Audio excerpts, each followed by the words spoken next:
Hello friends, જય શ્રી કૃષ્ણ. તો આજે મમ્મી તમને ખમણ બનાવતા શીખવાડશે. તો આ ખમણ તમે પહેલી વાર બનાવશો ને તો પણ તમારાથી પરફેક્ટ જ બનશે. તો ખમણ બનાવતા અમે તમને એકદમ પરફેક્ટ માપથી શીખવાડીશું. તો આ ખમણ તમે મહેમાન આવ્યા હોય ને ત્યારે પણ બનાવો ને તો મહેમાન પણ પૂછશે કે કઈ રીતે બનાવ્યા. તો પહેલાં આપણે આ રીતનું મોટું તપેલું લેવાનું છે અને તેમાં આ રીતે ડીશ રહે ને એવો એક કાંઠો મૂકી દેવાનો છે અને એક લીંબુનું ફાળું મૂકી દેવાનું, જેથી અંદરથી તપેલું ખરાબ ન થાય. તો આ રીતે તપેલામાં પાણી નાખીને મીડિયમ ફ્લેમ પર ગરમ કરવા મૂકી જ દેવાનું છે. તો પાણી આપણું ગરમ થાય ને ત્યાં સુધીમાં આપણે બેટર બનાવી લેવાનું છે. તો અહીંયા આપણે આ રીતનું થોડું મોટું વાસણ લઈ લેવાનું. તો અહીંયા આપણે પોણા ગ્લાસ જેટલું પાણી લીધું છે અને તમારા ઘરમાં આવડો ગ્લાસ હોય તો પોણા ગ્લાસ જેટલું પાણી લઈ લેવાનું. તો અહીં આપણે પાણીનું માપ કરી લઈએ એટલે તમને એકદમ પરફેક્ટ ખબર પડે. તો અહીં આપણે પાણી માપ્યું ને તો પરફેક્ટ 1 કપ જેટલું થયું છે. તો આ રીતનું તમારે 1 કપ જેટલું પાણી લેવાનું છે. તો અહીં આપણે 2 મોટી ચમચી જેટલી ખાંડ નાખવાની છે, જે ટેબલ સ્પૂન આવે ને તે, અને તેમાં આપણે 1 ચમચી મીઠું નાખવાનું છે. તો ઘરમાં જે રેગ્યુલર ચમચી હોય ને તેનાથી માપ લ્યો ને તો પણ ચાલે.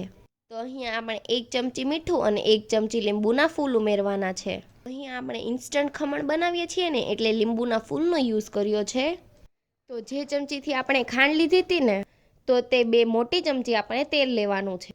તો અહીં આપણે જે શીંગ તેલ આવે ને તે લીધું છે અને હવે તેમાં આપણે 1 ચમચી આદુ મરચીની પેસ્ટ ઉમેરવાની છે અને એકદમ નાની ચમચી આવે ને તેના ચોથા ભાગની આપણે હળદર ઉમેરવાની છે અને બધું જ આપણે વિસ્કરના મદદથી મિક્સ કરી લેવાનું છે.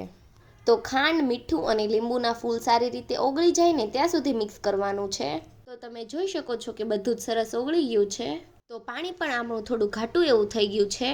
તો આ પ્રોસેસ તમારે ફરજિયાત કરવાની છે, તેનાથી જ તમારા ખમણ એકદમ જાળીદાર અને પોચા બનશે. તો જે કપથી આપણે પાણી લીધું હતું ને તે 1 કપ આપણે ચણાનો લોટ લેવાનો છે. તો ચણાના લોટને આપણે કપમાં દબાવીને ભરવાનો, પોલો પોલો નહીં ભરવાનો. તો ઘરે જ તે ચણાની દાળનો લોટ બનાવ્યો છે, બહારનો રેડીમેડ યુઝ નથી કર્યો. તો તમે ઘરના ચણાનો લોટ યુઝ કરશો ને તો પણ તમારાથી પરફેક્ટ ખમણ બનશે.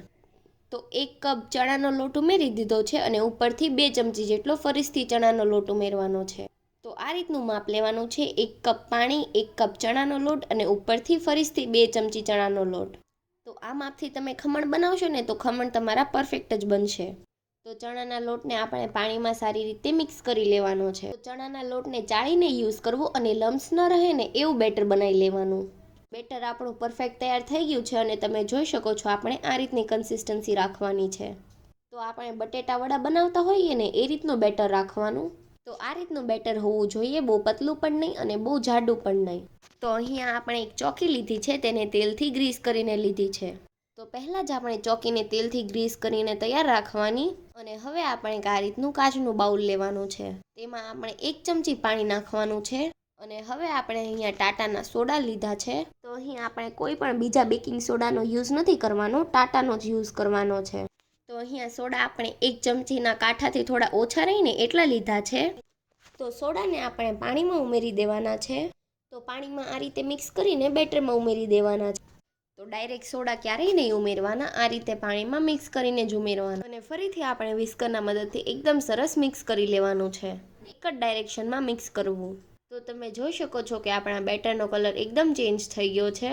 તમે પરફેક્ટ મિક્સ નહીં કરો ને તો વચ્ચેથી તમારા ખમણ લાલ થઈ જશે, એટલે પરફેક્ટ જ મિક્સ કરવું. અને તમે જોઈ શકો છો કે બેટર ઉપર આ રીતના થોડા બબલ્સ થઈ જશે અને પછી જે આપણે તેલ લગાવીને ચોકી તૈયાર કરી છે ને તેમાં લઈ લેવાનું. અને તમારી પાસે ચોકી ન હોય ને તો મોટા કાઠાવાળી જે ડીશ આવે ને તમે તેમાં પણ બેટરને ટ્રાન્સફર કરી શકો છો. તો આપણે મીડિયમ ફ્લેમ પર પાણીને ગરમ કરવા મૂક્યું હતું તો પણ સરસ ગરમ થઈ ગયું છે. તો આ રીતનું પાણી ગરમ થઈ જવું જોઈએ. તો હવે જે આપણે ચોકી તૈયાર કરેલી છે ને તેને અંદર મૂકી દેવાની છે અને પછી આ રીતનું એક જાડું કપડું ઢાંકી દેવાનું છે અને તેના ઉપર આપણે જે શીબું હતું ને ઢાંકેલું તે મૂકી દેવાનું અને ફરતેથી કપડું આ રીતે ભેગું કરીને ઉપરથી આ રીતે જે વજનવાળી વસ્તુ હોય ને એવી મૂકી દેવાની.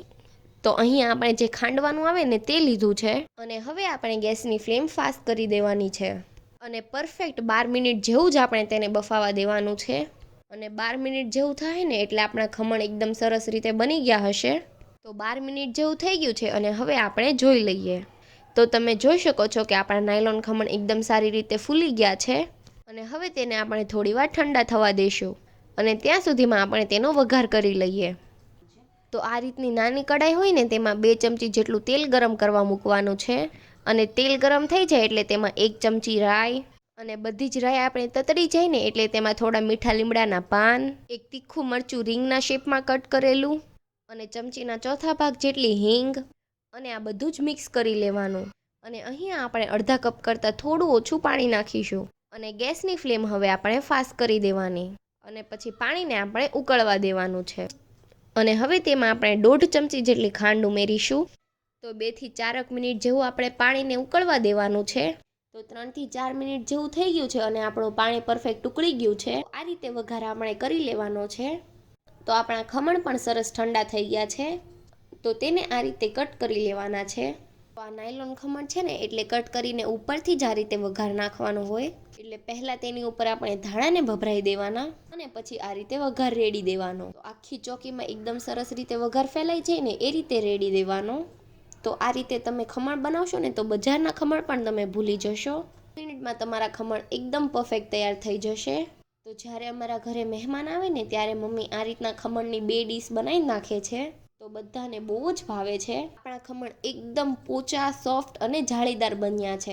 અને જો તમને અમારી આ નાયલોન ખમણની રેસીપી ગમી હોય તો વિડીયોને લાઇક કરજો, શેર કરજો અને અમારી ચેનલને સબસ્ક્રાઈબ કરી દેજો. Thanks for watching.